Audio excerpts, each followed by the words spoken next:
Hey everybody, your girl Brittany here with BB's Crafts. Welcome back to my channel. So yesterday, Jellybean Junction had posted a video about hashtag Think Outside the Box challenge, and just basically doing or grabbing things that are like normal everyday stuff, but using them and crafting them differently. So not the usual norm of, altering a box or altering a frame just to make it prettier or anything, but just taking something else and doing something else with it. So I wanted to jump on the train, and I thought, I usually do think outside the box, and per se, I don't always do videos on it. I usually post it on my Instagram sometimes, or I just go ahead and I send it off in Happy Mail and let them show it on their video. But I had this idea for a while. I'm not sure, I'm not gonna sit up there and say that I was the very first person to do it. I'm actually not sure. I've never seen videos on it, but I just had this idea. Like, every time I go to the dollar store, I see these pot holders. I'm like, you know what? I have an inkling, my spidey senses were tingling, and I was just like, okay.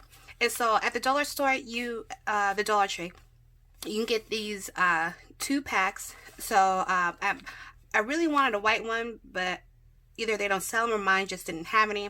So I had got a pack of red, a pack of black, and a pack of this pretty teal. And of course, only have one red and one black, so that means I use those.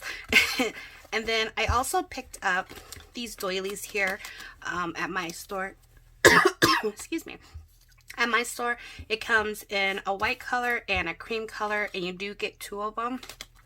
So I wanted to show that I used that, and I'm really trying to scrape through my stash, and so I can make room for other things, because I'm reorganizing in every which way that I can. I love cleanliness. I can't stand messiness. But anyways, so I came up with 2 different variations of what I made. So here is my first one, and this one is more on my shabby side, and this one actually has a pocket here. I mean, granted, I did adhere this stuff to the side here. It's still enough room to put anything in, so it's a great way to send Happy Mail.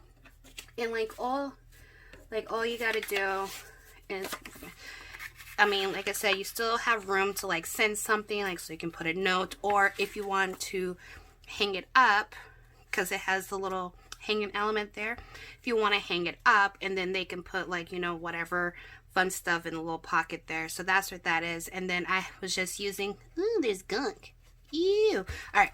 And I had used some trim that was recently gifted to me by Donna Dreams ×3. Here is that doily here. And then again, I was just, using stuff in my stash. I had this little polka doodle girl that I got off of Google. It was free, y'all. It was free. And I had recently got these little wood blocks from Dollar Tree as well. I was trying to test it out and see if I would like it, if I could stamp on it. It's a little smudgy. I think I probably either pressed down too hard, or I need to do some more actual distressing to it or something in order to get it the way that I want to get it. But it was a test, and then I just started adhering flowers. I have some wood hearts there, butterfly that's in my stash, and just some more little floral picks. So this is what I created for my first one, for that first oven mitt. And then my second one, of course, you knew I had to do something, first of all, pink. And of course, you knew I was going to do something with butterflies, so get that out your head that I wasn't. And of course, there was going to be some bows on there somewhere.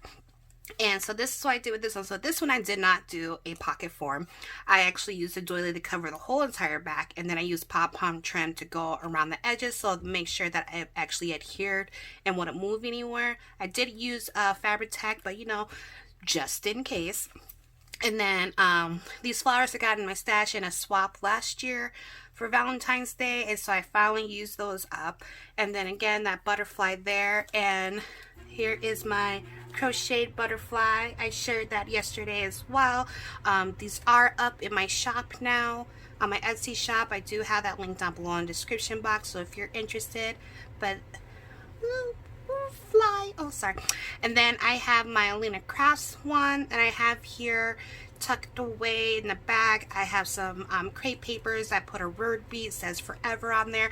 I wasn't gonna do the block thing again because, like I said, the first one I was just testing it out, and then I just started, you know, clusters of things. I have seam binding, I have these little seam pearls in there, I have stamens, I have little butterflies, I have an organza bow at the top here with the pretty resin flower as the center. Like, I was just, you know, piling it all on. I did record a process video on my process of making both of these, so you guys can kind of see how I go about doing things sometimes, especially if I'm trying to use up some things in my stash. Like, if I don't see it, I'm not going to use it. So a lot of times I'll go ahead and I'll start pulling things out of what I think I may use, or the idea that I'm trying to go for, and I'll start pulling it out and I'll have it on my desk, so then that way I'll see it, and then all the ideas just start flowing through my head and I just go for it. But you'll get to see my process. I usually have my crepe paper rosettes pre-made, but I was out of my pink and my black ones, so you'll see how I do that. And again, guys, you'll just kind of, it's just a process of how I went about doing these things. So I really hope you like it, and I hope you jump on the train as well. She did tag people. I'm not sure that she follows me, but anybody can do it. It's not just, you know, the people that she had named, but anybody can jump on the train, and I hope that you guys do as well. I can't wait to see what you create. So if you want to see how I went about doing these, make sure you stay tuned. But otherwise, guys, I will hang out with you in the next video. Bye.